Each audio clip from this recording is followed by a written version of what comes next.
वृंदावन में प्रॉपर्टी खरीदते समय किन किन बातों का ध्यान रखें, यह जानने से पहले आइए जानते हैं थोड़ा वृंदावन के बारे में। मथुरा शहर में सम्मिलित वृंदावन मथुरा से 15 किलोमीटर की दूरी पर स्थित वृंदावन भारत के उत्तर प्रदेश राज्य के मथुरा जिले में स्थित एक महत्वपूर्ण धार्मिक व ऐतिहासिक नगर है। वृंदावन भगवान श्री कृष्ण की लीला से जुड़ा हुआ है। यह स्थान श्री कृष्ण की कुछ अलौकिक बाल लीलाओं का केंद्र माना जाता है। यहाँ विशाल संख्या में श्री कृष्ण और राधा रानी के मंदिर हैं।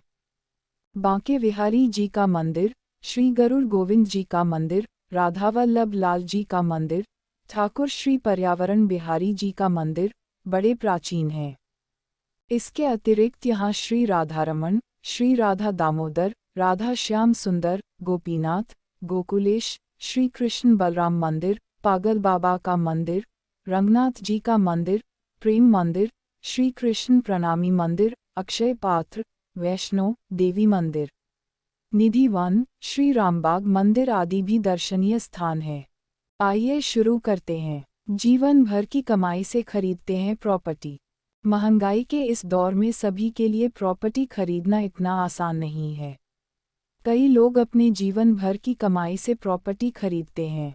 ऐसे में आप जब भी कोई प्रॉपर्टी खरीद रहे हैं तो उसके बारे में अच्छे से पता कर लें, क्योंकि प्रॉपर्टी में काफ़ी ज़्यादा फ्रॉड होता है। आइए जानते हैं कुछ टिप्स जिससे प्रॉपर्टी खरीदते वक्त आपको कुछ मदद मिल सके। 1. जमीन का मालिकाना हक देख ले किसके पास है। जमीन खरीदते समय सबसे पहले जमीन के मालिक के बारे में पता करना बेहद ज़रूरी है। यदि आप किसी बिल्डर्स कॉलोनी में ज़मीन खरीद रहे हैं तो इस बात को कन्फर्म कर लें कि ज़मीन की खरीद और बिक्री का अधिकार बिल्डर के पास है कि नहीं। पता करें कि ज़मीन का मौजूदा मालिक कौन है। अधिकतर मामलों में बिल्डर या तो अपने नाम पर पूरी ज़मीन खरीद लेते हैं या फिर ज़मीन के मालिक के साथ ज़मीन के डेवलपमेंट और बिक्री के लिए जॉइंट एग्रीमेंट कर लेते हैं। दोनों ही बातों में खास अंतर नहीं है, लेकिन फिर भी आप सौदे से पहले सारी बातें सुनिश्चित कर लें। 2. जमीन गैर कृषि योग्य या नॉन एग्रीकल्चरल होनी चाहिए। भारत एक कृषि प्रधान देश है, ऐसे में यहाँ ज़्यादातर जमीन कृषि कार्य के लिए ही है। ऐसे में यदि जमीन का इस्तेमाल गैर कृषि कार्य के लिए होना है तो इसके लिए लैंड यूज़ में परिवर्तन होना जरूरी है। रियल एस्टेट की भाषा में इसे नॉन एग्रीकल्चर स्टेटस भी कहा जाता है। लेकिन सिर्फ नॉन एग्रीकल्चर स्टेटस पा लेने से ही आप जमीन पर मकान बनाने के अधिकारी नहीं हो जाते। नॉन एग्रीकल्चर स्टेटस विभिन्न कार्यों के लिए दिया जाता है, जैसे non agriculture commercial, non agriculture warehouse, non agriculture resort, non agriculture IT.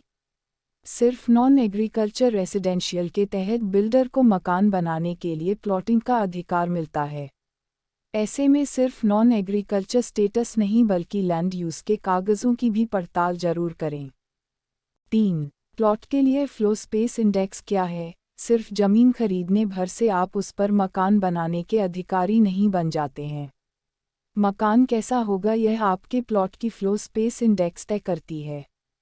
साधारण शब्दों में समझने के लिए मान लें आपका प्लॉट 2000 स्क्वायर फीट का है, तो आप कितनी ज़मीन पर मकान बना सकते हैं। 100% फ्लो स्पेस इंडेक्स का मतलब है कि आप पूरी ज़मीन पर मकान बना सकते हैं। लेकिन यदि फ्लो स्पेस इंडेक्स 75% है तो आपके पास सिर्फ 1500 स्क्वायर फुट में मकान बनाने का अधिकार है। 4. बिल्डर के दूसरे प्रोजेक्ट के बारे में करें पड़ताल। बिल्डर के काम करने के तरीके और प्रोजेक्ट की विश्वसनीयता उसके पिछले प्रोजेक्ट से पता चल जाती है। ऐसे में हमेशा सेल्स पर्सन से बिल्डर के पुराने प्रोजेक्ट की जानकारी लें। देख लें क्या बिल्डर ने इससे पहले भी इसी प्रकार के प्रोजेक्ट पर काम किया है। प्रोजेक्ट की क्वालिटी कैसी थी, क्या इस प्रोजेक्ट में भी कुछ कानूनी अड़चनें पेश आई थीं। और सबसे अंत में यह भी पता कर लें कि पुराने प्रोजेक्ट के ग्राहक बिल्डर से संतुष्ट हैं कि नहीं। 5. कब होगा जमीन का सौदा। आपने अक्सर एग्रीमेंट टू सेल का नाम सुना होगा।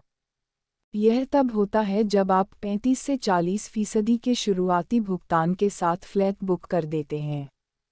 इस समय आप रजिस्ट्रेशन चार्ज और स्टाम्प ड्यूटी का भुगतान कर देते हैं। अधिकतर ग्राहक मानते हैं कि सिर्फ एग्रीमेंट टू सेल भर से ही वह प्लॉट उनके नाम हो गया है और वे कानूनी रूप से सुरक्षित हैं, तो वे सरासर गलत हैं। लेकिन ऐसा नहीं है। आप एग्रीमेंट टू सेल से जमीन के मालिक नहीं बनते।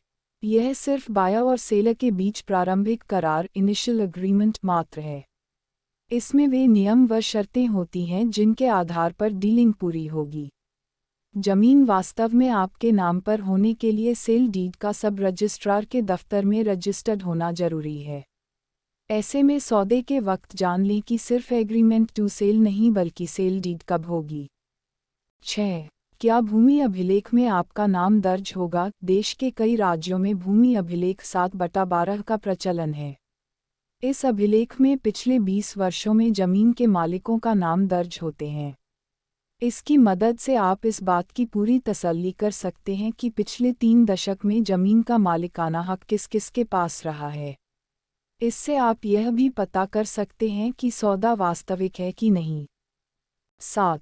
जमीन का वार्षिक मेंटेनेंस चार्ज क्या होगा? जिस प्रकार आप हाउसिंग सोसाइटी में एनुअल मेंटेनेंस चार्ज चुकाते हैं, उसी प्रकार बिल्डर भी प्लॉट की जमीन के मेंटेनेंस जैसे सिक्योरिटी, आधारभूत सुविधाओं, इंफ्रास्ट्रक्चर, गार्डन, पानी आदि के लिए निर्धारित राशि चार्ज करते हैं। इसकी पड़ताल पहले ही कर लें, ऐसा न हो कि बाद में ये चार्ज आपको चौंका दें। सामान्यतया मेंटेनेंस चार्ज प्लॉट की साइज के आधार पर वार्षिक अंतराल पर वसूला जाता है। 8. वृंदावन में प्रॉपर्टी लेने के लिए संपर्क करें 9045455441। 9. पानी, बिजली और अन्य सुविधाएं। आप यदि मकान बनाने जा रहे हैं तो वहां पर बिजली और पानी जैसी बेसिक ज़रूरतें पूरी होना जरूरी है। ऐसे में प्लॉट लेते वक्त यह पता कर लें कि यहाँ पर पानी की सप्लाई कौन करेगा। सीवेज का क्या इंतजाम है? यहाँ पानी म्यूनिसिपैलिटी से मिलेगा या पंचायत से, या फिर इसके लिए अलग इंतजाम है? बिजली की बात करें तो क्या सभी प्लॉट को इंडिविजुअल बिजली मीटर मिलेंगे? इसका चार्ज क्या होगा? यदि प्लॉट मेन रोड से दूर है तो एक्सेस रोड कौन बनाएगा? दोस्तों, यह जानकारी आपको कैसी लगी हमें कमेंट करके ज़रूर बताएगा, और साथ ही बताएगा कि अगली वीडियो वृंदावन की किस प्रॉपर्टी के बारे में बनाएं। दोस्तों, कृपया चैनल को सब्सक्राइब करें ताकि वृंदावन की प्रॉपर्टी और वृंदावन से जुड़ी सभी खबरें आप तक पहुंचती रहे। धन्यवाद। राधे राधे।